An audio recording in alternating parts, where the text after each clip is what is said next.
نبی کریم صلی اللہ علیہ وآلہ وسلم نے فرمایا کہ ایمان کی 60 سے کچھ اوپر شاخیں ہیں اور حیا بھی ایمان کی ایک شاخ ہے۔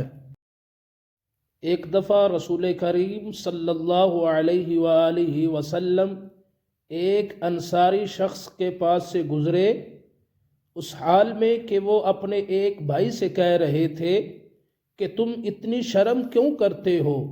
آپ صلی اللہ علیہ وآلہ وسلم نے اس انصاری سے فرمایا کہ اس کو اس حال پر رہنے دو، کیونکہ حیا بھی ایمان ہی کا ایک حصہ ہے۔ نبی کریم صلی اللہ علیہ وآلہ وسلم نے فرمایا کہ مسلمان کو گالی دینے سے آدمی فاسق ہو جاتا ہے اور مسلمان سے لڑنا کفر ہے۔